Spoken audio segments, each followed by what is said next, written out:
నమస్తే శ్రీ మాత్రే నమః శ్రీ గురుభ్యో నమః జూన్ నెల 13వ తారీఖు 2025 శుక్రవారం రోజు శ్రీ విశ్వావసునామ సంవత్సరం ఉత్తరాయణం గ్రీష్మ ఋతువు జ్యేష్ఠ మాసం కృష్ణపక్షం. ఈ రోజు సూర్యోదయ సమయము ఉదయం 5:45 సూర్యాస్తమ సమయము సాయంత్రం 6:47.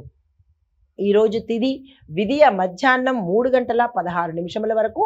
తదుపరి తదియా తిది ప్రవేశము. నక్షత్రం పూర్వాషాఢ నక్షత్రం రాత్రి 11:11 వరకు. తదుపరి ఉత్తరాషాఢ నక్షత్ర ప్రవేశము. ఈరోజు వర్జము ఉదయం 8:06 నుంచి ఉదయం 9:48 వరకు. దుర్ముహూర్త సమయం ఉదయం 8:21 నుంచి ఉదయం 9:13 వరకు. తిరిగి మరల మధ్యాహ్నము 12:42 నుంచి మధ్యాహ్నం 1:34 వరకు. రాహుకాల సమయం ఉదయం 10:38 నుంచి మధ్యాహ్నం 12:16 వరకు. యమగండ కాలము మధ్యాహ్నం 3:31 నుంచి సాయంత్రం 5:09 వరకు. ఈరోజు బ్రహ్మముహూర్త సమయము తెల్లవారుజామున 4:09 నుంచి తెల్లవారుజామున 4:57 వరకు. అమృత ఘడియలు సాయంత్రం సమయంలో 6:15 నుంచి రాత్రి 7:56 వరకు. ఈరోజు అభిజిత్ ముహూర్తము ఉదయం 11:50 నుంచి మధ్యాహ్నం 12:42 వరకు. ఇది నేటి పంచాంగం. నమస్తే. తదుపరి రాశి తులారాశి. ఈ రాశిలో ఉండే వారి యొక్క గ్రహస్థితులు: బుధుడు 8వ స్థానంలోను, సూర్యుడు 9వ స్థానంలోను సంచారం చేస్తున్నారు. ఈ సంచార ఫలితాలు ఏ రంగంలో ఉన్న వాళ్ళకైనా కార్యసిద్ధి, ఆకస్మిక ధనప్రాప్తి, శుభవార్త వినడము, ఆకస్మికంగా ప్రయాణాలు జరిగే అవకాశం కూడా కనబడుతోంది. అంతవరకు మీకు ప్రయాణాల యోచన ఉండదు, కానీ సడన్గా ప్రయాణాల జోలికి వెళ్ళవలసిన పరిస్థితి ఏర్పడుతోంది.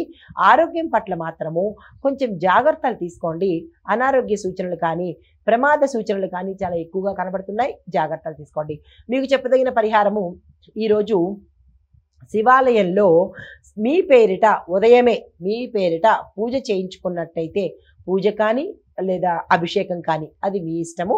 ఆ ప్రకారంగా మీరు ఏ రెండిట్లో ఏది చేయించుకున్నా కానీ కొంతమేర ఈరోజు కొన్ని సమస్యల నుంచి దాటే అవకాశం కనబడుతోంది. తదుపరి రాశి వృశ్చిక రాశి.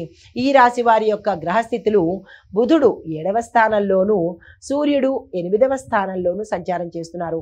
ఈ సంచార ఫలితాలు సంబంధాలు అంటే ఏదైనా రిలేషన్స్ అంటే భార్యాభర్తలు కానీ, తల్లిదండ్రులు కానీ, లేదా అన్నదమ్ముల మధ్య కానీ, స్నేహితుల మధ్య కానీ, బంధువుల మధ్య కానీ ఇలా ఏవైనా విభేదాలు వచ్చి గతంలో విడిపోవడం కానీ, మాట్లాడుకోకపోవడం కానీ అలాంటి అంటే కొన్ని విభేదాలు ఉన్నట్టయితే కనుక ఈరోజు సానుకూలంగా ఉండే అవకాశం కనబడుతోంది. కొంతమంది వ్యాపారస్తులకు నష్టాలు వచ్చే అవకాశము, వ్యాపారం మూసివేసే పరిస్థితి గోచరిస్తోంది. జాగ్రత్తలు తీసుకోండి. అయితే భాగస్వామ్యానికి కానీ పెట్టుబడికి కానీ తీసుకునేటప్పుడు లేదా పెట్టుబడి పెట్టేటప్పుడు, భాగస్వామ్యాన్ని తీసుకోవడము పెట్టుబడి పెట్టేటప్పుడు జాగ్రత్తలు వహించండి. కొంత ఇబ్బందికరమైన వాతావరణం కనబడుతోంది.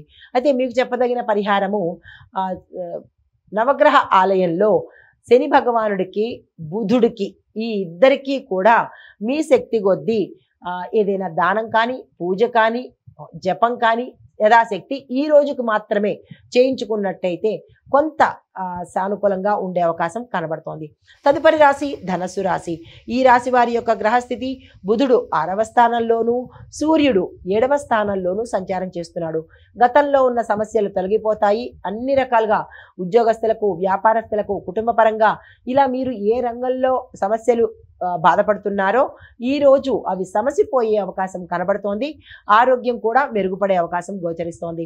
మీకు చెప్పదగిన పరిహారము: సూర్య భగవానుడికి, బుధుడికి మీ యథాశక్తి దానం కానీ, పూజ కానీ, హోమం కానీ మీ శక్తి కొద్దీ చేయించుకున్నట్టయితే కొంత సానుకూలమైన ఫలితాలు కనబడుతున్నాయి. మాకు ఆ శక్తి లేదు, ఈ ఒక్కరోజుకే కదా అని అనుకున్నట్టయితే కనుక సూర్యస్తుతి, బుధస్తుతి చదువుకునే ప్రయత్నం చేసుకోండి.